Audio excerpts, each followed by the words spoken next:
어스틴 주님의 교회 매일 말씀 묵상에 오신 여러분들을 환영합니다. 하나님 말씀과 함께 행복한 날 되십시오. 안녕하세요, 성도 여러분. 2월 16일 금요일 말씀 묵상 시작하도록 하겠습니다. 오늘 묵상할 말씀은 마가복음 14장입니다. 마가복음 14장 53절, 54절, 53절부터 읽습니다. 그들이 예수를 끌고 대제사장에게로 가니 대제사장들과 장로들과 서기관들이 다 모이더라. 베드로가 예수를 멀찍이 따라 대제사장의 집들 안까지 들어가서 아랫사람들과 함께 앉아 불을 쬐더라. 오늘 예수님께서 십자가로 가는 여정 가운데 가야바 법정에서 재판받는 장면을 묘사하고 있습니다. 이 법정, 사내들인 공회죠. 이 공회는 그 당시에 종교 지도자들이 모여서 예수님에 대한 재판을 하는 과정입니다.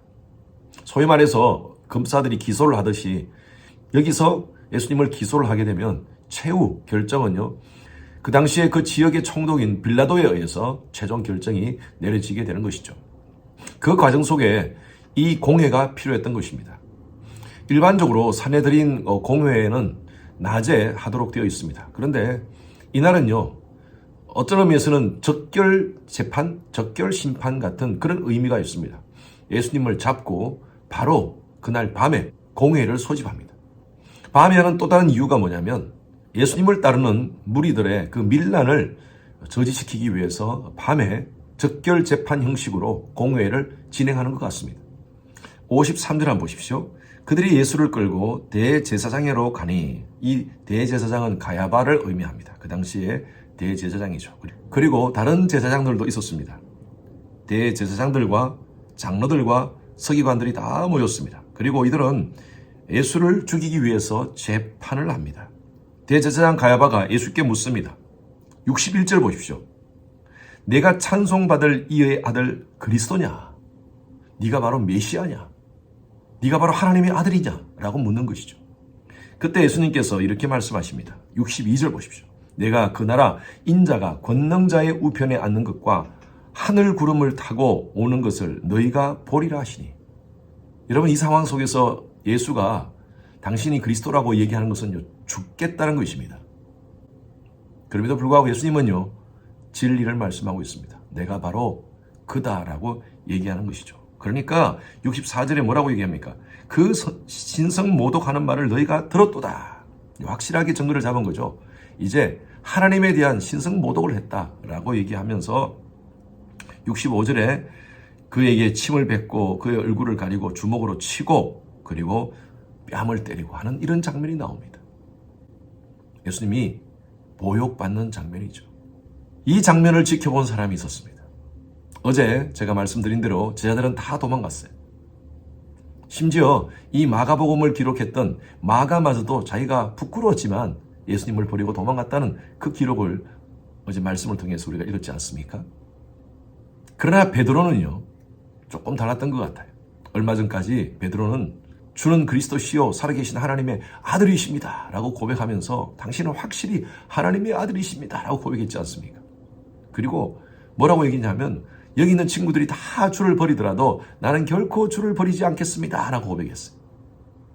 누가복음 22장에 보면요, 주님께서 옥에 가더라도 내가 따라가고 죽임을 당하더라도 나도 함께 죽겠습니다 라고 고백했다는 것이 누가를 통해서 그렇게 기록되어 있습니다. 그렇게 고백했던 베드로마저도 도망갔던 것이죠. 그런데 베드로는 최소한의 양심이 있었던 것 같습니다. 그 장면, 예수님께서 당신이 그리스도임을 확실히 밝히는 그 장면을 베드로가 봤어요.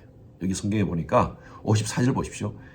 베드로가 예수를 멀찍이 따라, 가까이 간 게 아니고요, 멀리서 지켜봤어요. 왜 그랬을까요? 자기가 예수의 제자라는 사실을 밝힐 자신이 없었어요. 이후에 장면 너무나 잘 알지 않습니까? 예수님께서 예언했던 대로 내가 닭 울기 전에 내가 나를 3번 부인하리라 라고 말씀하신 것처럼 베드로는 3번이나 예수님을 모른다고, 그와 나는 상관이 없다고 부인했었습니다. 우리는 이 말씀을, 이 장면을 보면서 참 베드로 정말 초라해 보인다, 참 없어 보인다, 어떻게 예수의 제자로서 예수를 따르겠다고 저렇게 큰 소리 쳐놓고 어떻게 저럴 수가 있는가 라고 우리는 비난할 수 있습니다. 그러나 우리 스스로 한번 생각해 볼 때 이 베드로를 비난할 수 있을까요? 이게 인간의 연약성입니다. 인간은 누구나 자기의 목숨의 위험 가운데 처하면요 두려운 거예요. 예수님처럼 이렇게 당당하게 내가 바로 그 그리스도다라고 얘기할 수 있는 인생은 별로 많지 않아요. 내가 예수를 따르는 제자라고 이 상황 속에서 당장 내가 죽을 수 있는 그런 상황 속에서 외칠 수 있는 사람 그렇게 많지 않습니다. 우리는 누구도 베드로를 비난할 수가 없는 것 같아요. 이 시대는요 실용주의, 세속주의가 팽배한 시대입니다. 나에게 돈이 되는가? 내가 재미있는가? 내게 유익이 되는가? 그것을 위한 것이라면 무엇이든지 하는 거예요. 이런 세속적 가치 속에서 우리가 기독교적 신앙을 지킨다는 것이 쉽지 않습니다. 하나님 중심의 신앙, 하나님을 나의 삶 가운데 유일한 주인으로 인정하고 살아가는 삶 쉽지 않습니다. 저와 여러분들은 예수를 믿고 이제 성화의 삶을 사는 겁니다. 성화의 과정에 살죠. 저희들이 성화된 존재는 아니에요. 성화의 과정은 굉장히 쉽지 않습니다. 날마다 싸우는 거예요. 우리 육체의 소욕과 성령의 소욕의 싸움이에요. 직장 속에서, 사업의 환경 속에서, 여러 가지 학업의 상황 속에서 당장 내 눈에 이익이 오지 않더라도 신앙적 가치 때문에 옳은 것, 바른 것을 선택하고 당당하게 산다는 것 여러분 쉽지 않습니다. 왜 그런 줄 아세요? 두려움 때문입니다. 내가 손해볼까 봐요. 내가 다칠까 봐요. 그래서 우리가 매일매일 말씀이 필요한 거예요. 매일매일 기도의 삶이 필요한 겁니다. 질그릇 같은 그런 연약한 우리의 삶에 예수를 채우는 거예요. 그래야지 우리가 이 세상 속에서 멀찍이 예수를 따라가는 것이 아니라 어정쩡한 그런 신앙생활이 아니라 확실하게 내가 예수를 믿는다는 것을 드러내며 살 수 있는 것입니다. 오늘도 말씀으로 여러분 자신을 예수로 채우기 위해서 이 말씀 묵상 영상에 오신 여러분들을 정말 축복하며 환영합니다. 오늘도 예수의 제자답게 신앙적 가치를 우선하며 예수를 멀찍이 따라가는 것이 아니라 바짝 따라가서 예수가 내 안에 내가 예수 안에 거하는 그런 신앙하시는 여러분 되시기를 주님 이름으로 축원합니다. 하나님은 그렇게 결단하며 믿음으로 살려고 몸부림치는 자에게 분명히 크고 놀라운 비밀한 일들을 우리 삶 가운데 열어놓고 계시는 줄로 믿습니다.